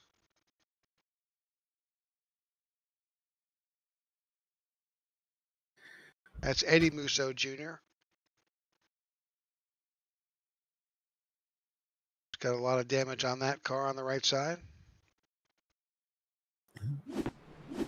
Now it'll be a new contender up here for Corey Bunch. It's Ty Bostic, who we talked about having a quiet night. Might be able to make some noise here. Someone else who's been having a quiet night as well. He's up 17 spots. I don't think we've talked about him a lot at all. Scott Thomas finds himself in the 6th spot. Really good night for him and that Mountain View Racing team. 42 taking his wave around. That's Tony Japs. Yeah.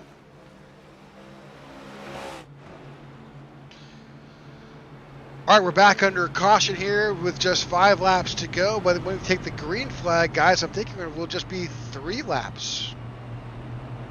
It'll be a shootout here. This is gonna get crazy.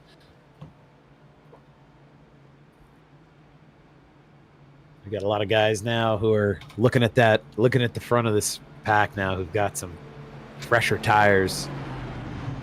I know there's not a lot of laps left, but every little bit makes a difference. Well, Tyler Lem now finds, himself in 4th. 5th is Jordan Wenzel, but the guys who've got new tires, Jordan Wenzel right there in 5th. And everybody behind, Thomas, Musso, Jeffers, Burns, Stroop, Mills, all those guys came in on lap 71. So they've got fresh rubber. And they'll be in row 3 now. So the opportunity is certainly getting close for Jordan Wenzel to make a run. But really, we talked at the beginning that, Corey Bunch, this was his last race this season. He's got some other obligations. And here he is leading the race. What a way to go out if he can pull it off.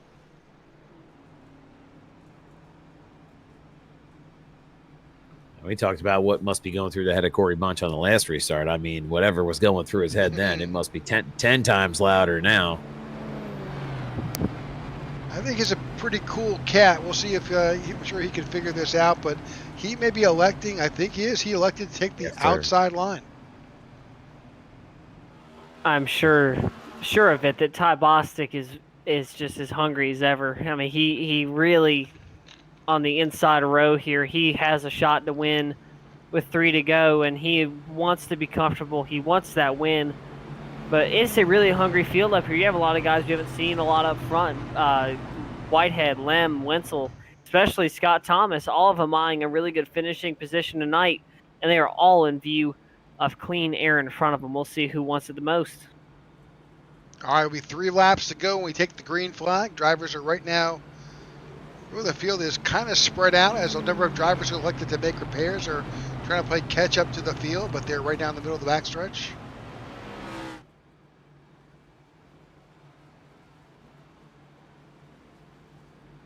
Oh man, my heart's going pitter patter up here. I mean, I can't imagine what it's like for these guys down there. That's just what an unfolding of events here.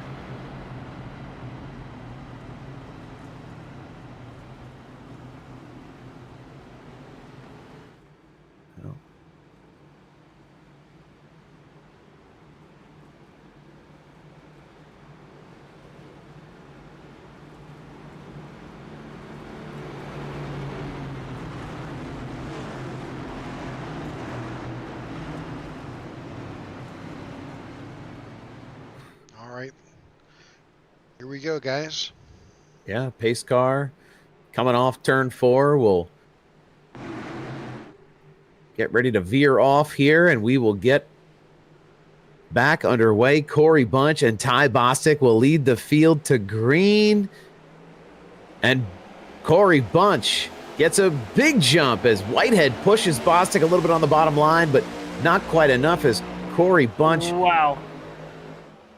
takes a big jump. Yeah, 81's in a hurry. Oh, Bostic loose, got a little loose on that corner. That caused a 33 to go around. So Bunch, Lem, Whitehead right now, lots of action. A lot of movement in the back. Yeah, we're seeing them 2 and 3 wide back there in some parts of the track. As the 99 of Tyler Lem now, that car coming to life with just a handful of laps, less than a handful of laps here to go as Corey Bunch is going to try to fend off the field. Yeah, we'll see how that draft's going to work out here. It's going to be strong. We're going to come to 2 laps to go now. There's some tight battles here at Indianapolis. Some tight battles here, guys looking to make up just even one spot could make a difference in these point standings. Oh, big contact with the wall. Will he save it? No, he won't. Wow. Oh, he's going to hold it up high there. The field Caution will get around out. him on the bottom. My goodness. Oh.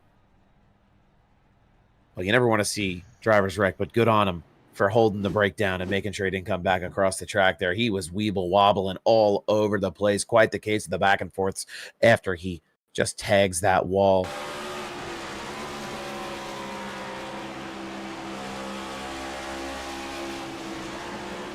Oh, it just shows how quickly things can go wrong.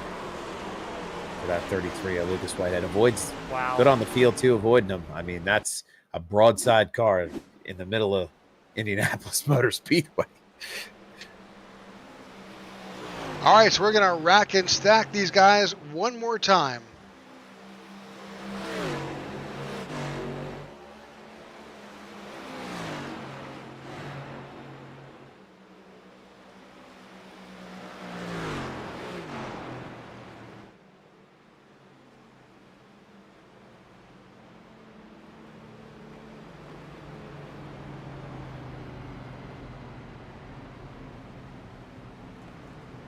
All right.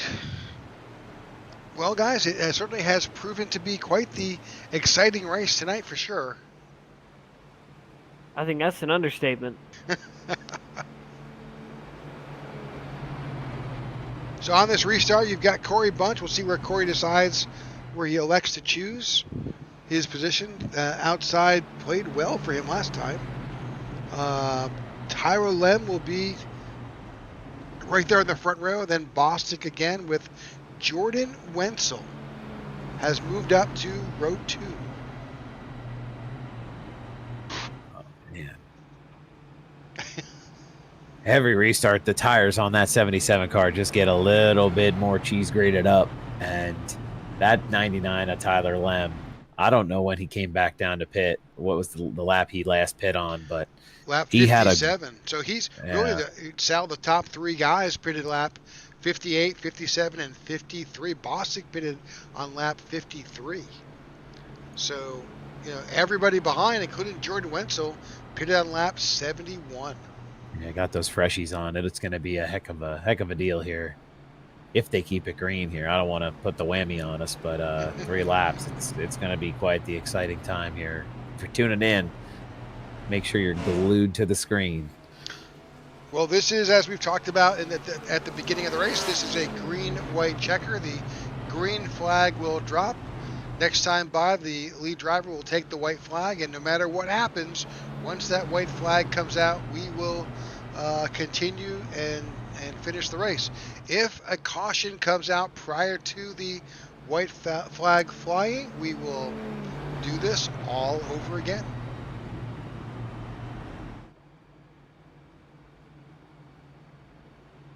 A couple drivers on pit road, John DeRudris and Matt Parasini. Unfortunately, Matt has out there with a lot of laps, but got caught up in a little bit of an incident.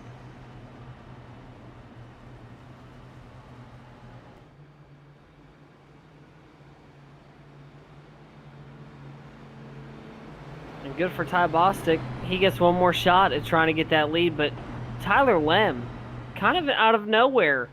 He's up to the second spot now. Going to be interesting to see what he can do. Scott Thomas as well. He's in the 5th spot. Going to be a good run for him if he can hold on to it, for sure.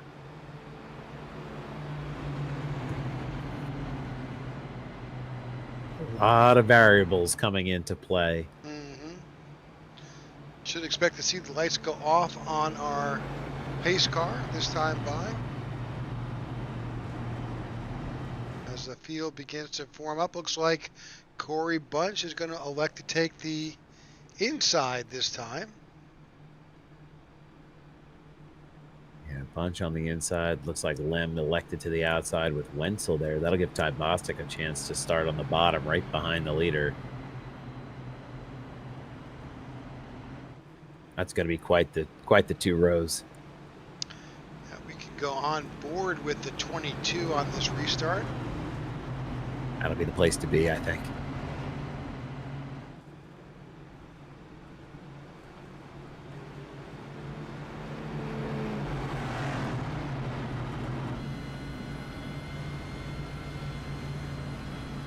Funny to listen to these drivers all chat back and forth with each other, talking about who's got the best chance to win this one here. Corey Bunch talking a little bit to Scott Thomas and Jordan Wenzel about their chances. Might be looking good if you've got somebody who's run as well as Corey Bunch here tonight, thinking you might take a shot at the crown here from him. I think that we're also hearing, just as we're in Ty Bostic's car, he is definitely trying to save some fuel. Yeah, we're getting to that point, right? Yeah, since he pitted last on lap 53. So, Oof. Yeah. Wow. He was chancing it.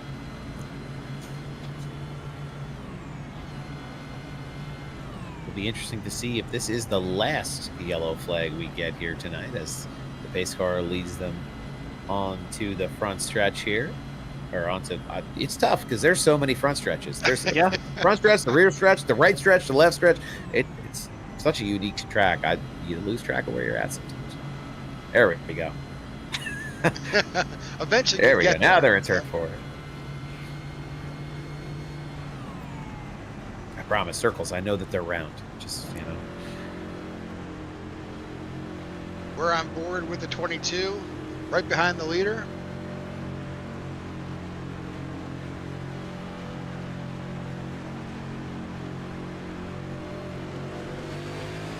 What a great restart there. Green flag as Corey Bunch just jumps out of that restart box there to an early lead. The 22 of Ty Bostic going with him a little bit of a ways there. Lem up on the outside. They're going to give Ty Bostic a run for his money as Wenzel waits in the wing. He's going to drift back up to the high side on Bostic. Bostic looked like he gave it a little bit of a bobble there through turn 2, but they're going to keep it clean here and get one by one.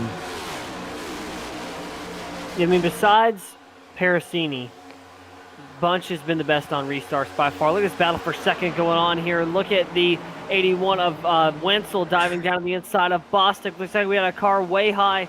Let's see if we can find who that is. That's not Scott Thomas. That is the 5 machine of Zach Carter. Was way up into the wall almost. No, excuse me. I'm sorry. Chris Stroop in the 87. Yeah. Final lap, white flag flies here at Indianapolis.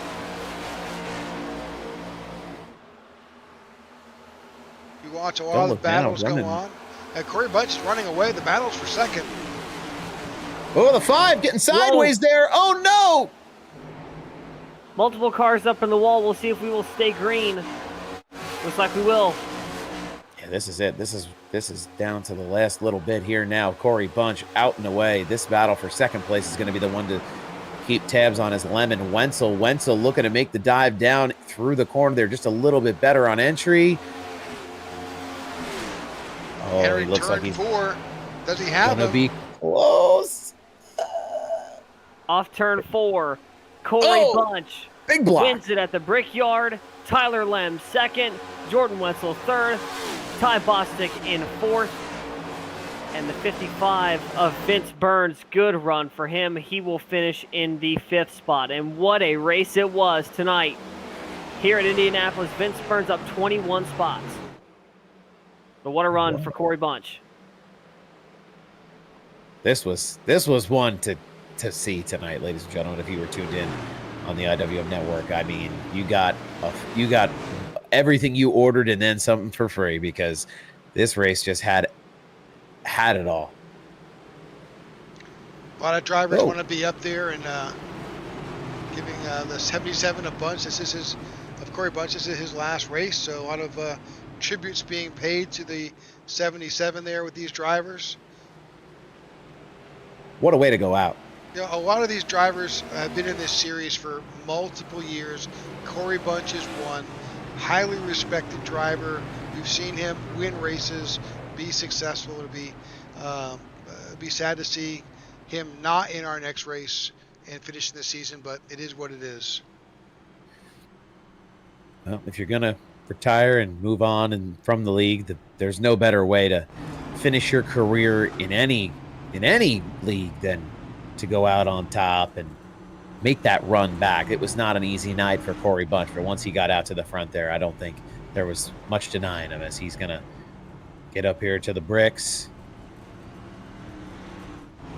Well, I think we do have race results, guys. All right, let's take it through them. Top 10 here. Corey Bunch is your winner tonight. It's Tyler Lem, Jordan Wenzel, Ty Bostic, and the big mover tonight, Vince Burns, up 21 spots for Roadrunner Motorsports. He will finish 5th. Eric Jeffers 6th, Joe Musal 7th, Scott Thomas in 8th, Chris Stroop in 9th, and Richard Mills rounds out the top 10. John DeRuger is making a big charge back from his early troubles there as he comes to a 11th place finish. Tony Japson 12th. Matt Parasini, after that incident kind of late in the race there on the restart, ends up 13th tonight. John Ledger 14th. Eddie Musau in 15th. Ron Fitting 16th. And Zach Carter in 17th position. In 18th, you've got Austin Walton. 19th is Jeff Ramsdale. Lucas Whitehead finds himself in 20th. Garrett Walden in 21st. Corey Anderson 22nd. Austin Wheeler 23rd. Tyler Sexton 24th. Shane Trotter in 25th. Bradley Reese in 27th. And Jacob Musau 27th,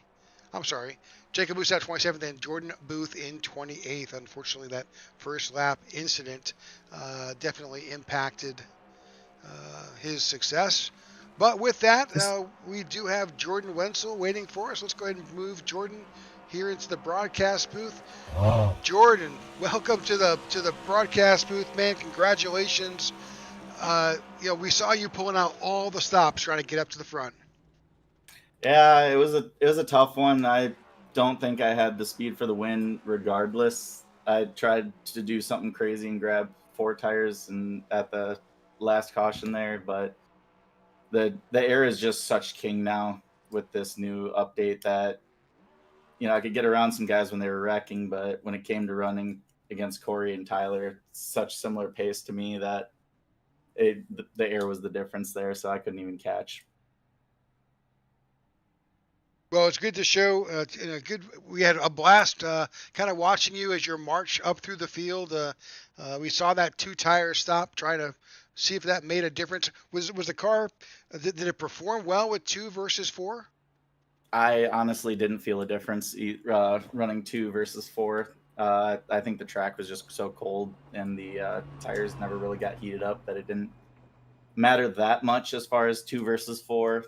And yeah, I actually forgot that the iRacing crashed right at the gridding time. So now that I realize I went from last to third, I'm actually a lot more happy about that result. Yeah, no, I think we were looking at a number of drivers in their run to the finish, and certainly your performance certainly stood out. So congratulations tonight, and any shout outs tonight? Gotta shout out all my friends that I've ran with. I've been having so much fun just doing this stuff with them. All the guys in the league, you guys for putting this on.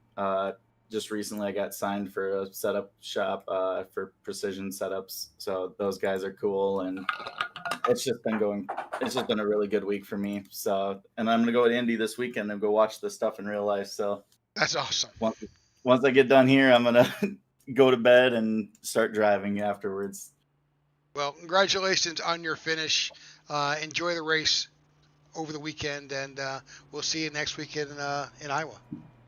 Alrighty, see you there.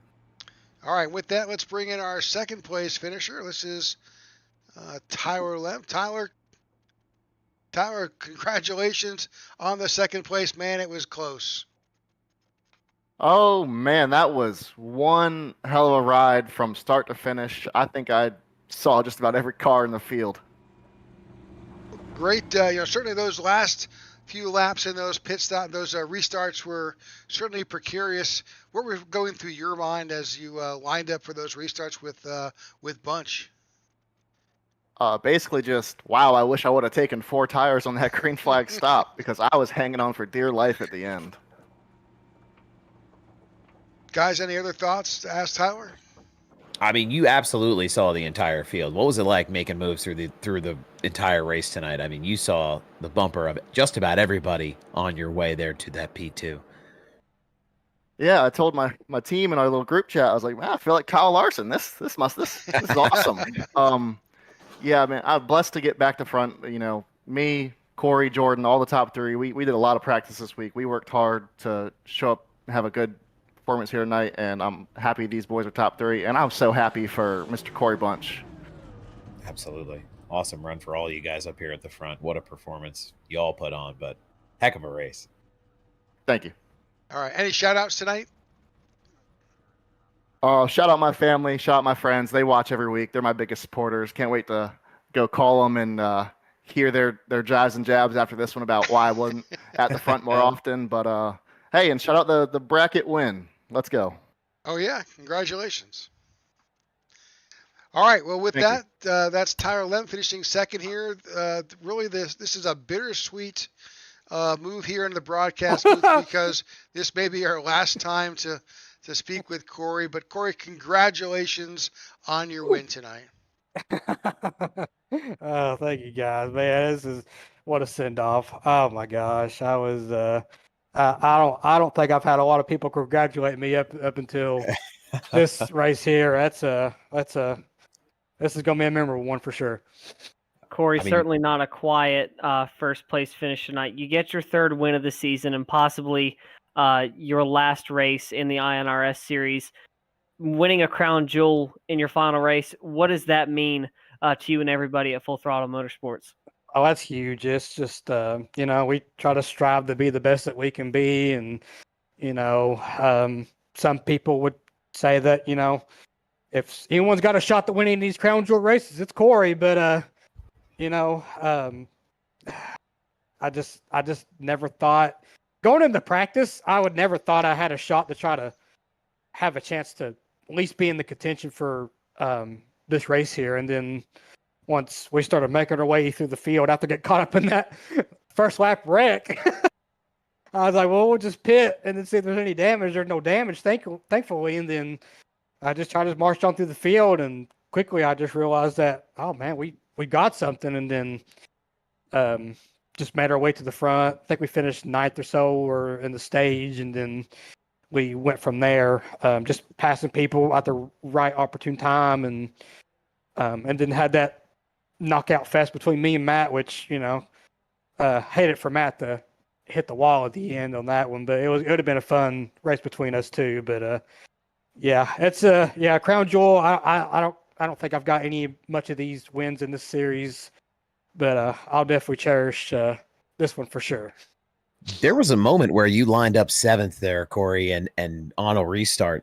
Did that car just come to life late, or did you just pick up something as the race went on that gave you that advantage to be able to not just drive up to Parasini, but you were beating them dead to rights there on a few of those restarts, and then throughout the rest of the race against the rest of the field? What did it feel like inside of the car to feel that change happen potentially as you were getting later in the run? I think when it started getting the little track temp getting a little hotter, I was starting to get a little better. It's all about confidence with this track here. Just trying to do different what everyone else does. And I think in this case for me, giving away my secrets here, I would just let off early and then get the run off. And then I was really how I was able to really make all my passes. If I was behind, most of the cars that I was passing, I think Whitehead and all those other ones, for example, I would just let off early, like either 2 or 4, and then just get that run off, and then just slingshot it to where I could just dump air in the spoiler and then make the pass, dive it in, and just pray it sticks. But Yeah, I man. mean, it's just I thought I was washed because I'm not wanting to race. It's Vegas, and Vegas or Phoenix, whichever the latest one was earlier this year, and just had the bad luck. And then, the really good shot I had of really being a contender was tonight, and was actually able to execute. Well, there's no way to do it. No better way to do it than with a walk-off. So congratulations. What an awesome ride you had tonight. Thank you. Well, any final shout outs tonight, Corey?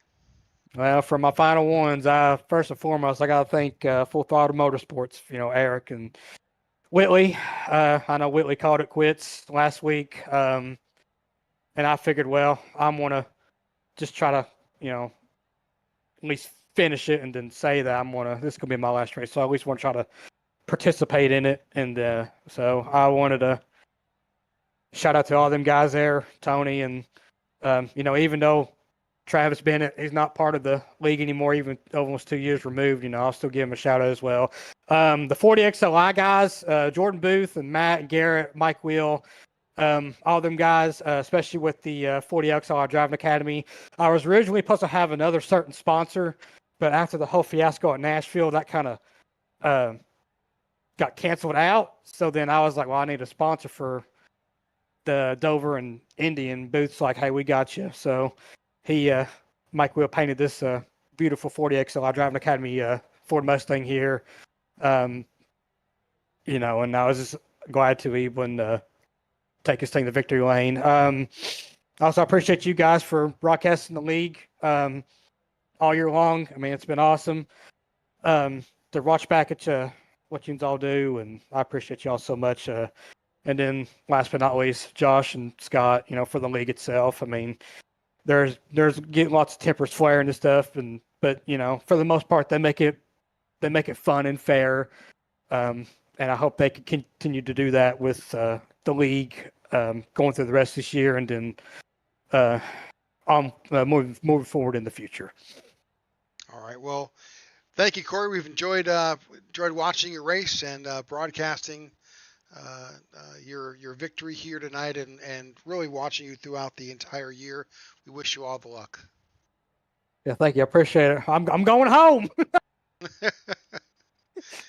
All right, guys. That wraps up here with Corey Bunch winning here at the 40XLI Drivers Academy 200, presented by MOSH Customs. Any closing thoughts? No, I mean, just an absolute showstopper of a race, and more of an emotional win, I think, for Bunch and that whole team in his final send-off here. Just really chaotic, I think, is a way to call it. I mean, this is obviously one of the most chaotic races we've seen so far this season. Big pile up on lap 1, took out a lot of contenders, but in the end, Bunch, Lem, and Wenzel all fought their way up through and eventually got the win. So good race tonight, and a good send-off for Corey Bunch to win a crown jewel.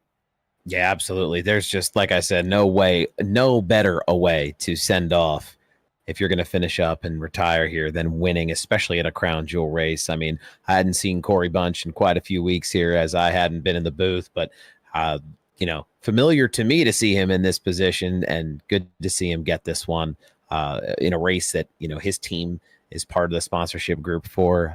Just absolutely awesome. We got all the action and then some, all the juice for the squeeze. I hope we get half of this much excitement next week in Iowa. Absolutely.